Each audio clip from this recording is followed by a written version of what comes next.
I'd like to say, yesterday whilst I was listening to our elders and officials, I wasn't sure whether I was in Ghana or Tanzania because all our problems seem to be very similar. And it's a pleasure to be here and then to share what we've experienced in Ghana with our institutions. I also want to acknowledge the presence of Dr. Nisowa, who is not only an academic, but has done a lot of work with institutions, and it's really an honor to have him here with us. So this presentation is on Ghana's path to industrial-led growth. It's a reflection on the role of decentralization, and I will present in the next, I'm just hoping this works. Okay, in the next 30 minutes or less on this following outline. I'll go through the rationale for doing this paper, the main objectives. I'll look at the context of our industrial sector. I will also look at what the decentralization in Ghana process is, our local government approaches, our strategies for development. The key findings from the study, I will pick a few recommendations and then conclude. Okay. Ogi mentioned this morning in his first presentation on how we expected Africa's growth to proceed. That is from the agricultural sector picking up and followed by industrialization, as we've seen in East and South Asian countries. And somehow this has not happened. The services sector has quickly overtaken agricultural sector and industrial sector. And for Ghana, the services sector accounts for more than 50% of our GDP.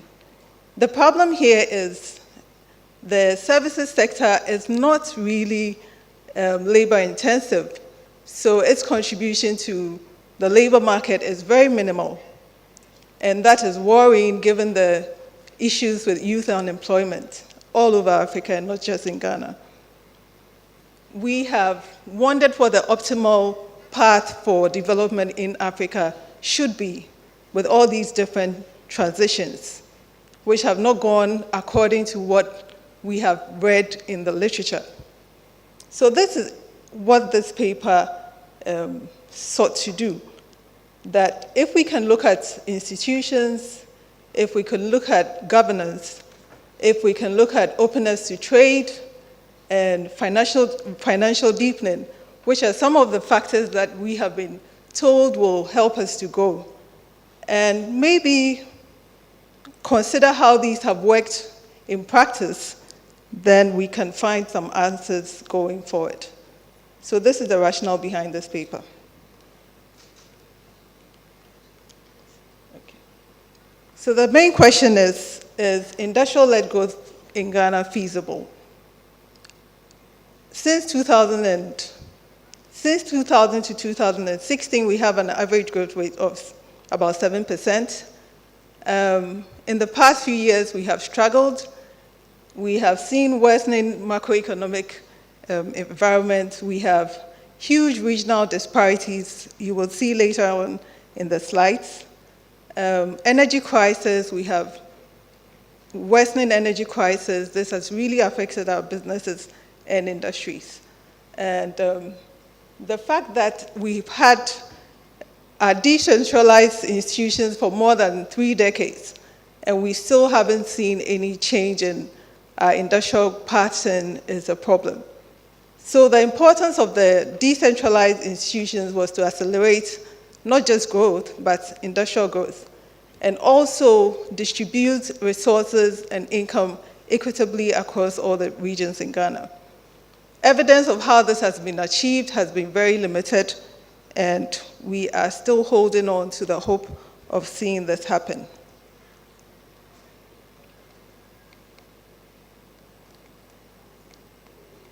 Okay. So there are 2 main questions we ask that revolve around decentralization in Ghana. The first one is, how has Ghana's decentralization evolved to allow our local institutions to drive the process of development? And the second one is about which type of institutions and in what ways have they equipped industrial policies to actually be implemented evenly across the nation.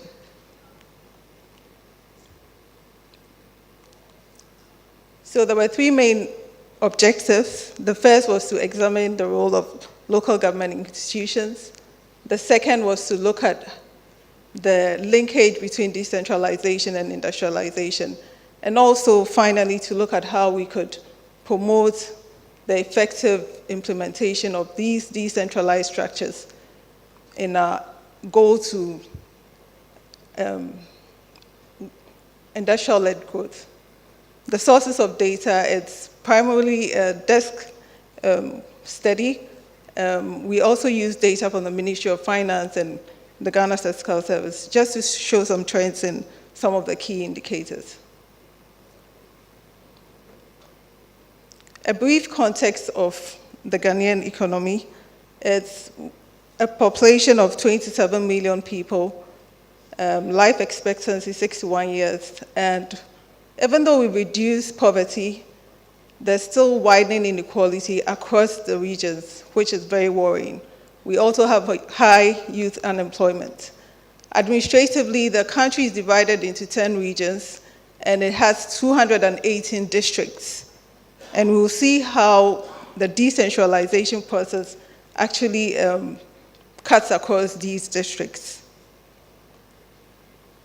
So before I go into our decentralized process, I will look at the industrial sector. I cannot talk about the industrial sector without looking back at what our reforms have looked like. In the 60s and 70s, we had the state-led import substitution, and this was not just in Ghana, across Africa.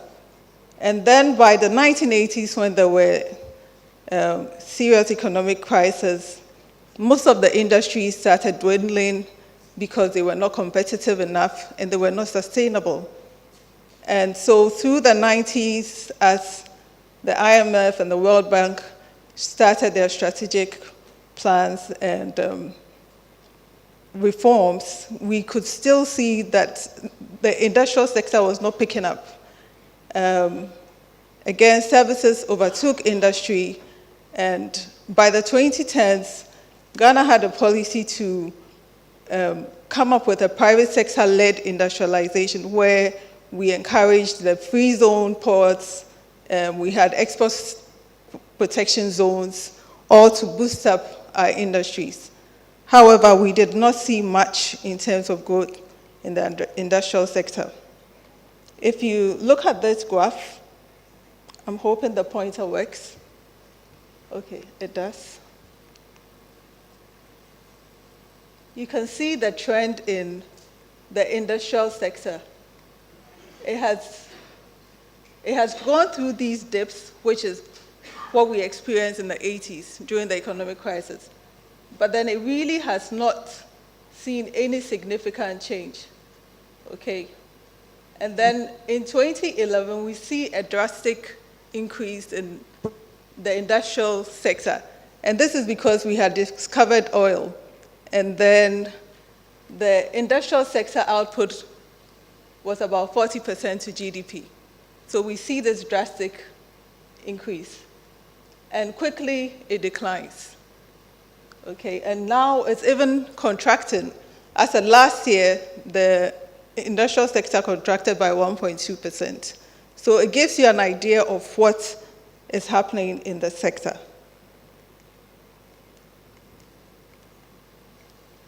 So what are some of the emerging policy issues? The first one considered is the fact that we need to empower the private sector to expand productive employment, not just within the local economy, but also to make our products more competitive to the global economy. The second one is how do we promote our agro-based industrial development to ensure that we add value to our products and gain more value in terms of exports. The final one is how we promote the spatial distribution of our industries away from where they are currently concentrated within our urban areas. In the light of these emerging policies, we will look at what the decentralization process in Ghana looks like. This process started in the late 80s, 1980s. We do have local level institutions who are given the mandate to transform their districts. So they develop the plans, they develop the budgets, and they implement them. They also monitor and evaluate the projects they implement. And this is all supposed to be done at the district level. The idea is that it will promote transparency, accountability, and also encourage participation of the grassroots level. And that is what the decentralization process in Ghana has been built on. So let's look at the role of a particular a district assembly, for example. So the district assembly is sort of the basic unit of the government. We have 218 of them across the 10 regions. The assembly functions through an executive committee. There are about 22 departments within each district assembly. And these are supposed to help with the technical and managerial setup of the districts. And their main sources of finance comes from two areas, from taxation, local taxation, and also we have what we call the District Assembly Common Fund. And this fund is statutorily 5% of government revenue. So 5% of total government revenue is sent down to the districts for them to use to implement their development projects. This is what we have by law. So we have an act, we have a local government act that supports the functions of the local assemblies. How this is ensured, in theory, this is what we have, but in practice, we have a different story to tell. Okay. So what are some of the key findings from this study? We find that the local governments do not have any specific economic policy on development. Nobody tells them how they are supposed to develop their districts. So they take up by themselves to do a number of things. For example, they will construct feeder roads to link production centers. They will also construct market centers, storage facilities. Some of them have been able to extend electricity to communities. And these are done by the districts according to the plans that they come up with. Again, this is based on what the resources in the districts are. So you find out that a district with more endowments will have more projects. A district with fewer natural endowments will have fewer projects. And so it explains the disparities between the different regions.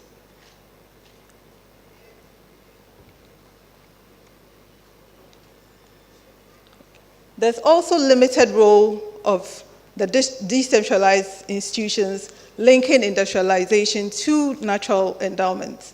We would have expected that the districts will be in charge of some of these light competitive manufacturing projects, but unfortunately they are very constrained because of so many different factors.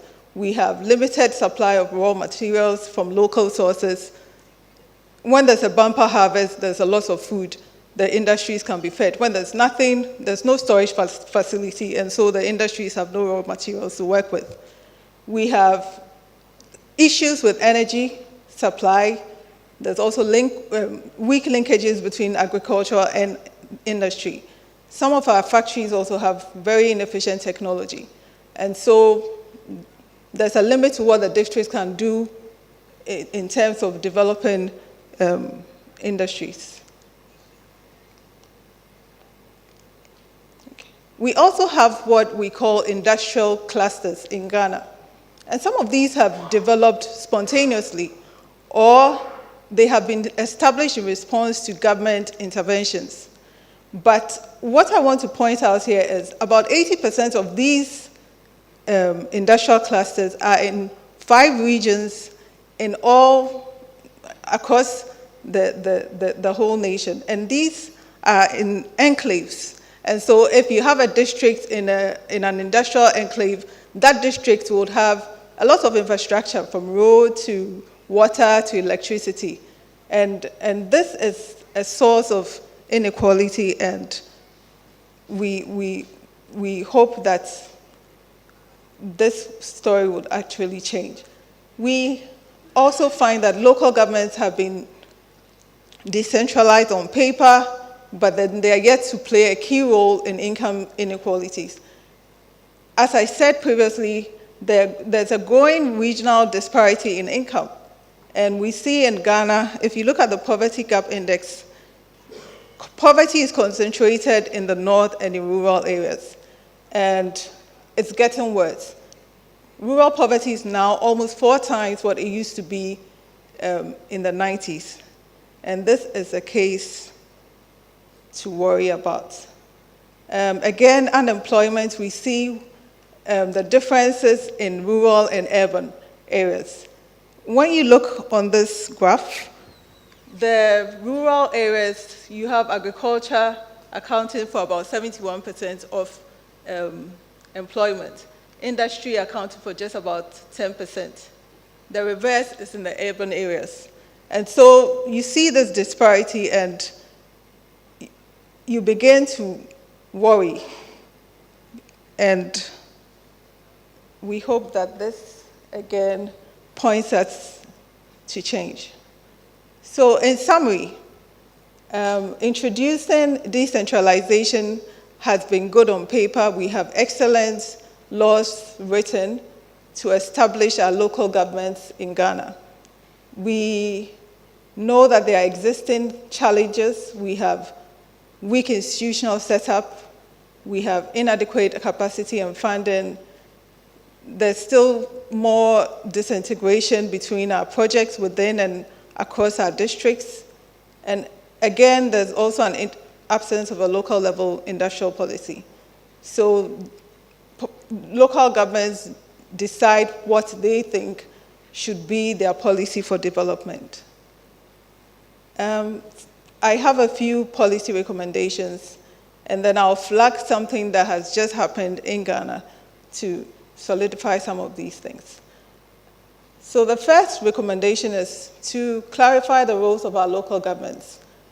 We need to let them know exactly what we expect them to do as we move on with the industrial-led agenda. There's also an issue with money, funding. The local governments are given the money, as we have in the law. What actually happens in practice is the government decides how they should use the money. And so there is less autonomy when it comes to how the money is used at the district level.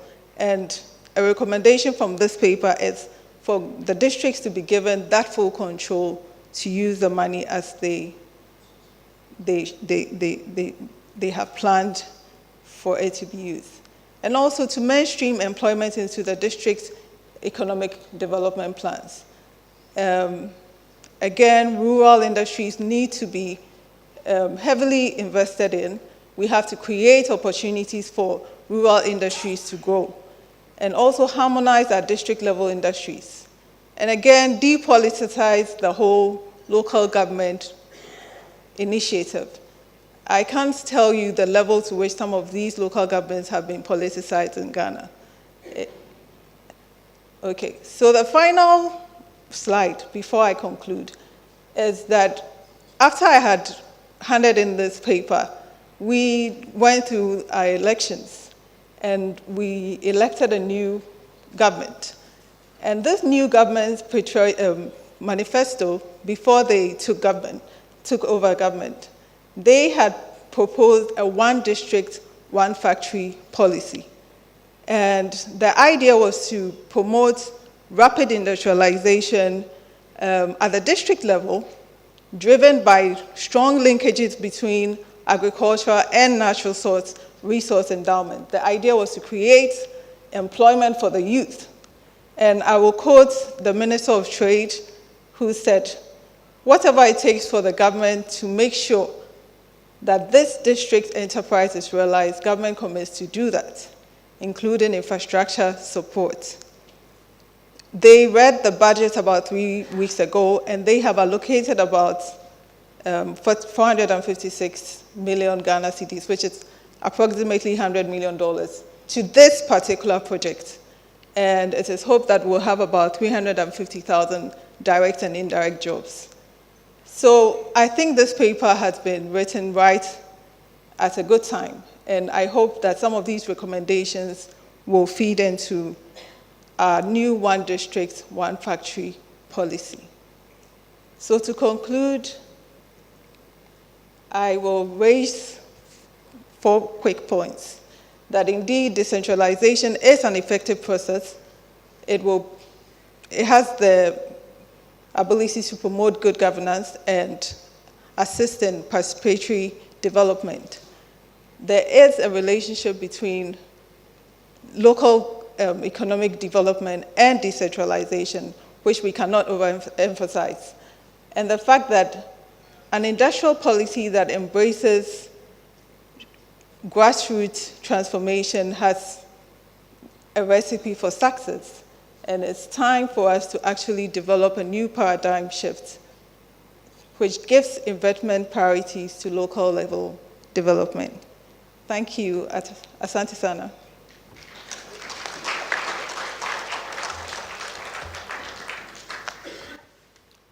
Thank you very much, Fenny. So we have 20 minutes of discussion, and probably invite first our discussants. Probably 3 minutes each, and then we open discussion to the floor. And Professor Mark, is he here? Mark White? No? Leyaro? Not here either. And I'm not even sure about Professor Fintap. No? Okay, so then... Yes, I am here. Oh, you are here? Oh, so it was not indicated here. Yes. So this is Dr. Lucas Katela then? Yes, discuss the third paper. The third paper? Yeah, exactly. Oh, okay. Actually, the way they organized the discussant is that the first one was to discuss the first paper, the second, so the third one I'm discussing this. Okay. Yeah. Okay, thank you very much, Chairperson, for this opportunity. I really enjoyed the paper by Dr. Fenny, which links decentralization and industrialization. When you look at the paper, it raises important issues that are discussion. It talks really about decentralization and the importance of decentralization in decision making. When you decentralize the process, you create the sense of ownership, and you can take advantage of the local resources and the technology. Thereby, any project that is implemented in that manner is likely to have to be sustainable. Likewise, industrialization, the decentralization of decision-making in relation to industrialization are likely to lead into sustainable industries, in a sense that if the citizens decide what type of industries they should have in their place, they are likely to link the industrialization with the existing technology as well as the raw materials that are existing in the place, thereby benefiting and actually make the industrial sustainable.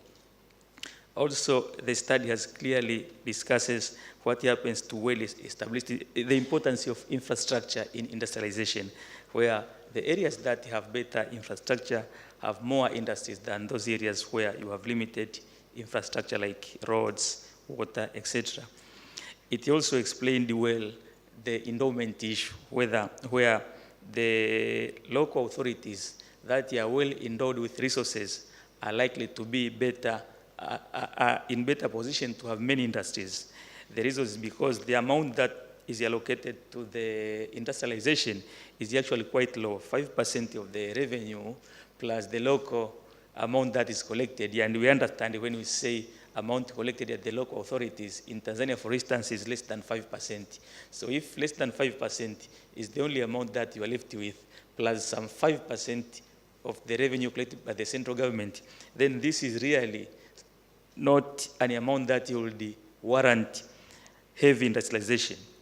But also have some areas that the author may want to improve in making the paper more reader-friendly. For instance, you see that there are a lot of discussions about decentralization.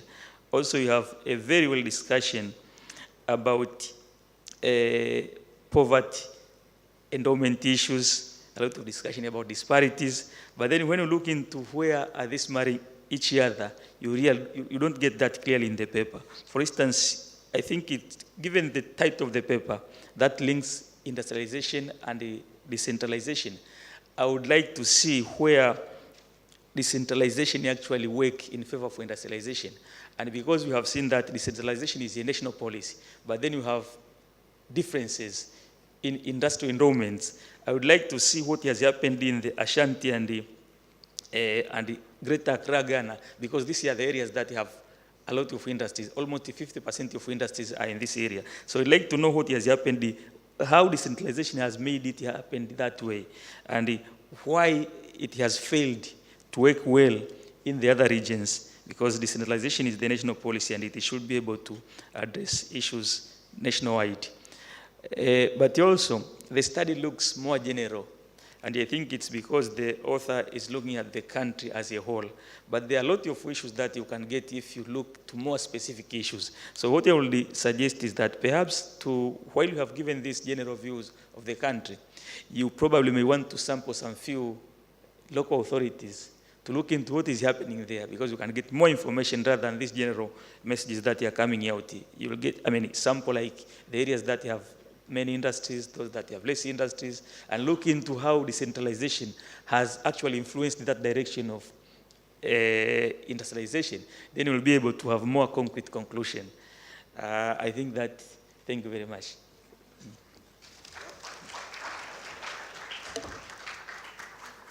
Okay, members, so the floor is open, and you can actually discuss any of the three papers, or even if you have any general observation. Yes, Mr. Rumba.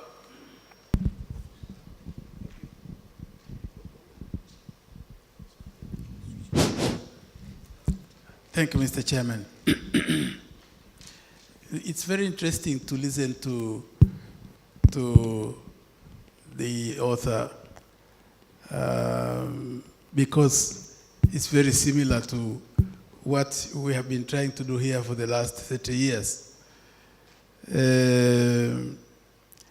My advice is maybe Ghana should try to borrow ideas out of the experiences of other developing countries. And in this country, in the 70s and 80s, we borrowed a lot of ideas and practices from India.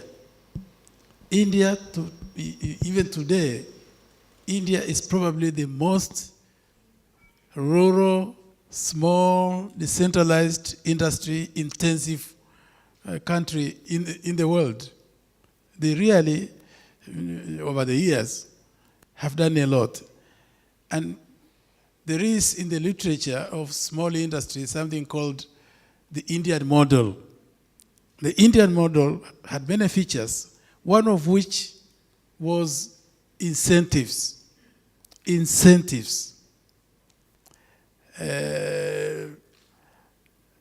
And two, concentrating in decentralized enterprises, where there is no energy, the communications, the problem, so many problems of underdevelopment in the rural areas.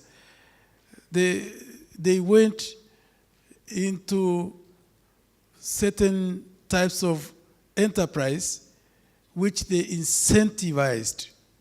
For example, the handloom, since the days of Mahatma Gandhi, it used to be a very important machine, if you want, for textiles. And I know there has been quite a bit of a change with the handloom, but the handloom is still an important rural industry tool in India. Every time we meet with Ghanaians, we know there is this cloth, your traditional cloth, I don't know what you call it, Kente, I think it was. Yeah. If you worked on the Kente, we will promote the Kente until it becomes a big industry. Then you can develop it not only where it is today, but maybe in the whole of Ghana, and make it a big industry. But you must be willing to train new people, to improve the equipment you use, to give a lot of incentives to the producers. And in India, they concentrated on things like coir. You know, this thing which they make out of coconut the trees or bark or whatever it is. No. It's yarn, coconut yarn. Handloom clothing, big industry, they even export. And today, I don't know, the presents which we got yesterday at the high table, it looks as if one of them, the piece of cloth, maybe handloom, I don't know. We introduced the handloom in this country from India. It did very well, but it suffered the same problem of imported textiles, cheap, from our brothers in the Far East. So target these areas of strength, like the Kente, like, I don't know, this is tie and dye clothing using, I don't know whether the environmental people allow the barks of trees or dyes from grass, I don't know from where, you know, that kind of thing. Two, this policy of one district, one industry was introduced in India in the 70s. And it's easier said than done, because you come back to the same problem, you know, where will be the working places, where will be the equipment, where will be the energy, where will be the market, where will be this and that, where will be the skilled people and so forth and so on. It's the same. So to industrialize the rural areas first, you have to agree to favor rural industries. In other words, if you have an enterprise in Dar es Salaam, it should be less favored than an enterprise 50 kilometers out of Dar es Salaam or 40 kilometers out of Dar es Salaam, because there the conditions are so different that you have to give them incentive. And these incentives can be district specific. District specific. The districts are not the same as it was pointed out. So the backward districts will have to be even more favored. For example, if they are making, let's say, craft enterprises, and this is my other point, crafts. A lot of craftsmen exist in the rural areas. Somebody can encourage them by giving them a lot of incentives. And the best incentive is a market. If people are making things in the rural areas and the district council or district assembly does not buy them, and the local people do not buy them, and why do you have to tender for the making or manufacturing of school desks, school chairs or any chairs in the public sector? Why can't you give tenders to the local carpenter? So you have to change your procurement laws so that the local carpenters can make products without complicated tenders. I mean, there must be 3 carpenters in a place, and you give them the tenders, even if it is verbally, I want a desk of this description, I want a chair of this description, and you pick the best in quality, best in price, in the same way.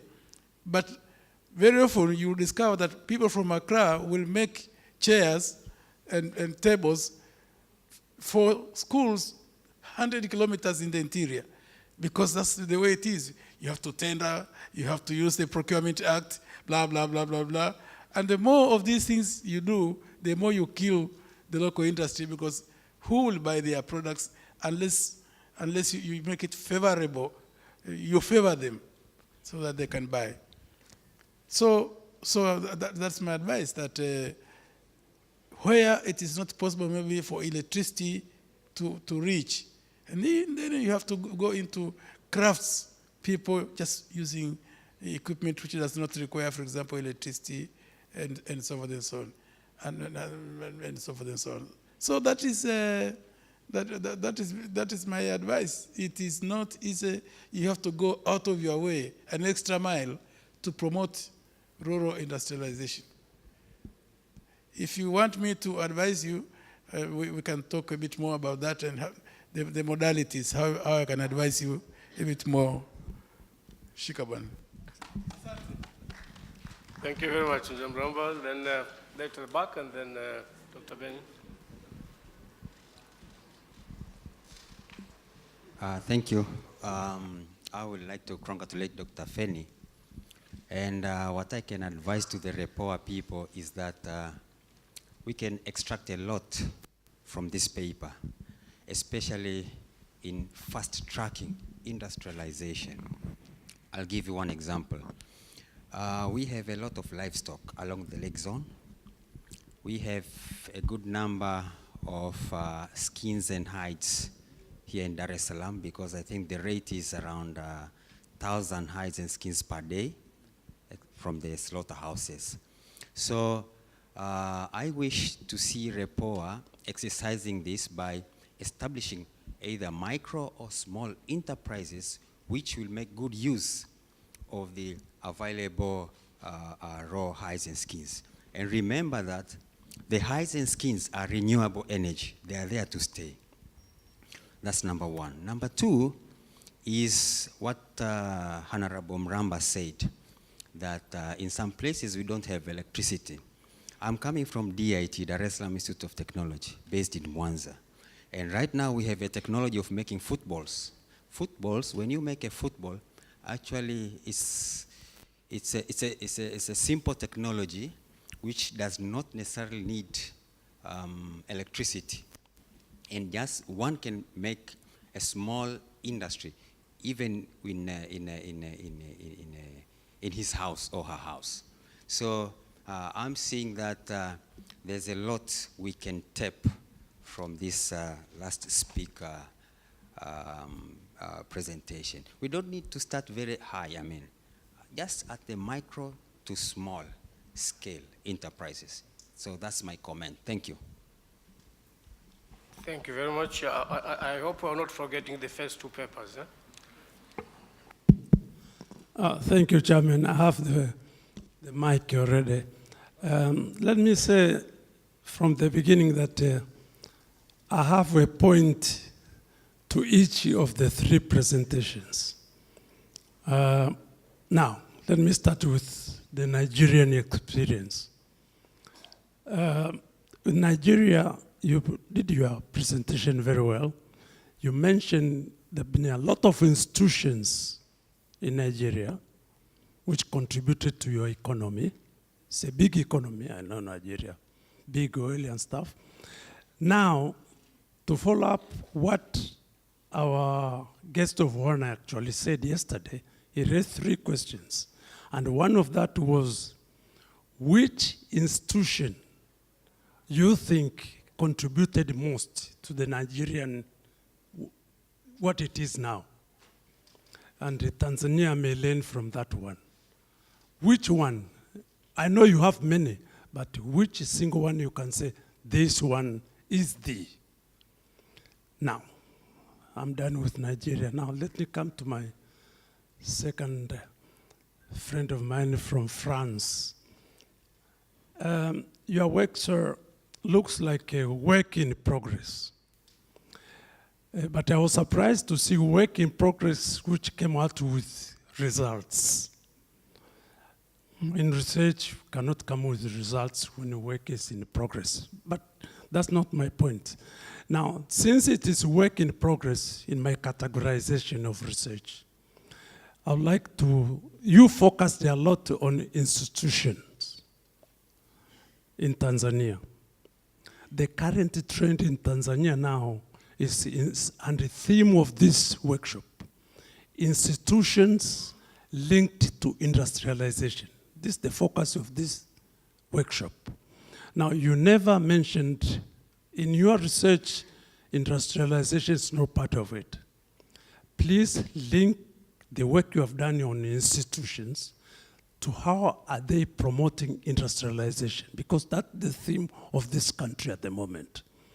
Otherwise, if you just finalize it as institutions, the paper will be out of date. Make it current by linking it to the current trend on how is it linked to industrialization. This is my advice, because the work in progress. Now, my final point, let me come to my lady from Ghana. Ghana is a country I've been following for many years, the economic trend. And basically, my interest in Ghana is that maybe because I did my first degree at the University of Ghana, Legon, Accra. That was early 70s, 71, 72, 73. So I've been following the economy all along. Now, what has lost me in Ghana is this. You discovered oil, and the GDP shot up. Even your chart showed that.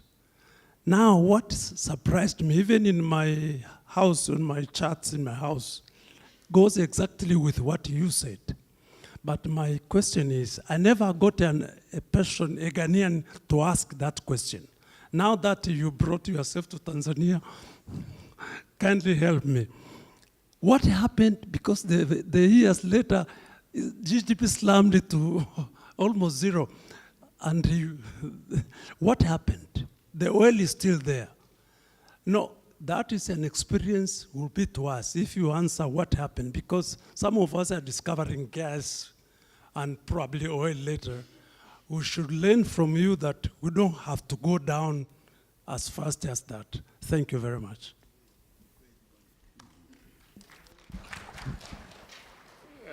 I see hand at the back, Professor Mascarenhas.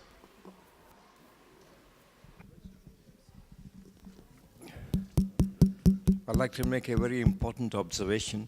It looks as if guys who went to school in 1972, almost 20 years after I did, have got more gray hair than I have.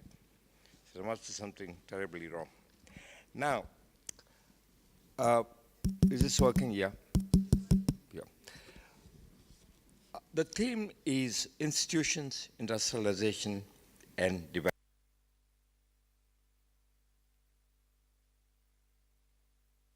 Three things in here. That you do not only have to industrialize to bring development. Is America developed because it's got big industries? Where do you put Hollywood? Where do you put football? Where do you put culture? Where do you put...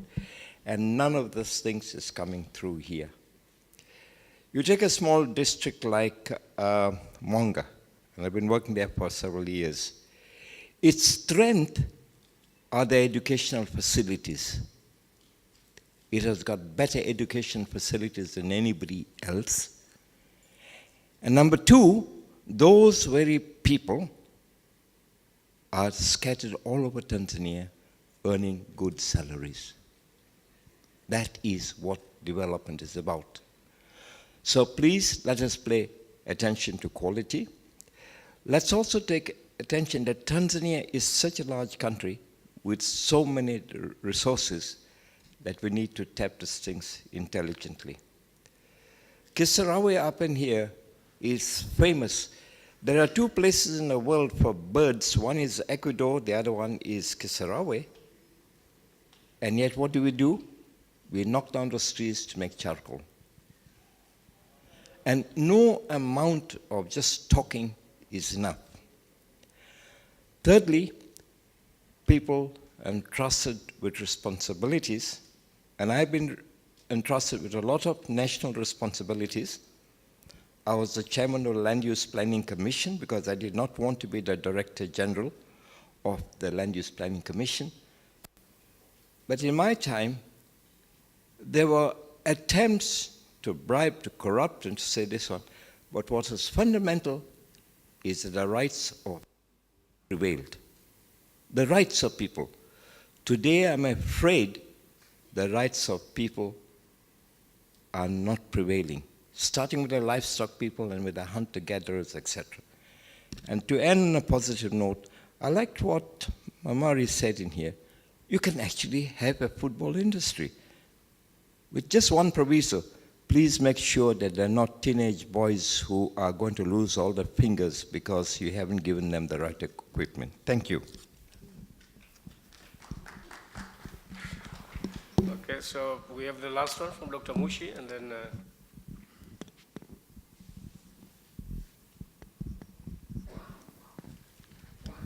Thank you, Mr. Chairman. May I congratulate all the presenters for the good papers they presented. My comments are just few. I'm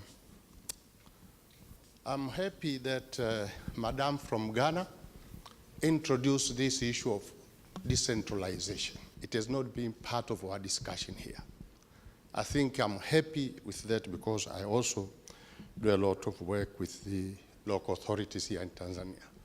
And I'm saying that we need to emphasize in Tanzania, if you are talking about anything institutional, build-up, industrialization, we should not forget about, we have two systems. You have Dar es Salaam, where everything has been, happening, and you have the local authorities with the governments where things are not happening, especially on the direction of industrialization. And I'll say, the way things have been working here in Tanzania, we have some of these institutional regulations and so forth, which are not really decentralized. Let me give one example that has been mentioned. We have the National Environment and Environment Management, NEMC Council. It's based in Dar es Salaam, but you have some districts which are 1,000 kilometers away from Dar es Salaam. If they want to set up a plant, a factory, they have to come to Dar es Salaam.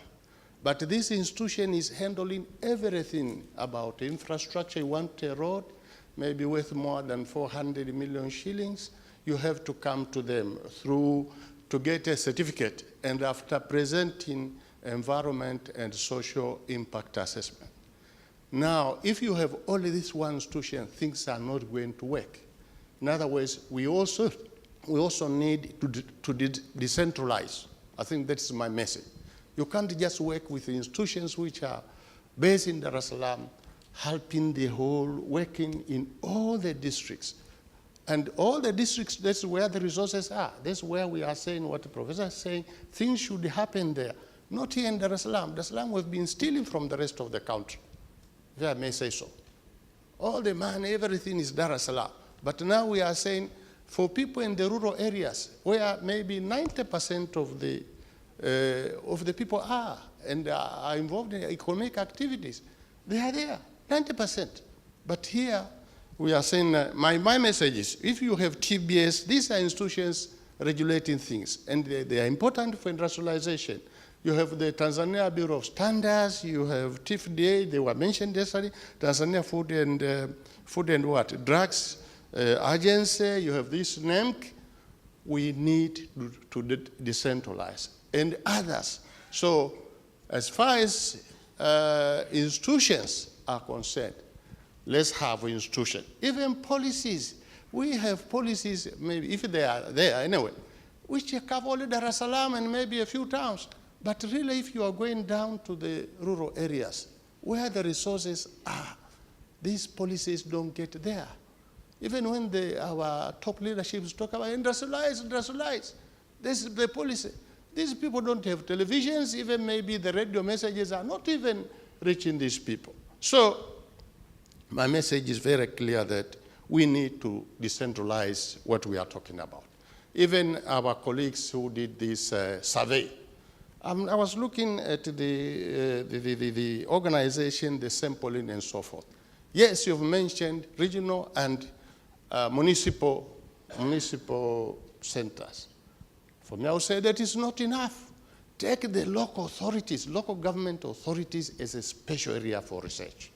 We should not just take a few towns. They don't represent the rural areas adequately.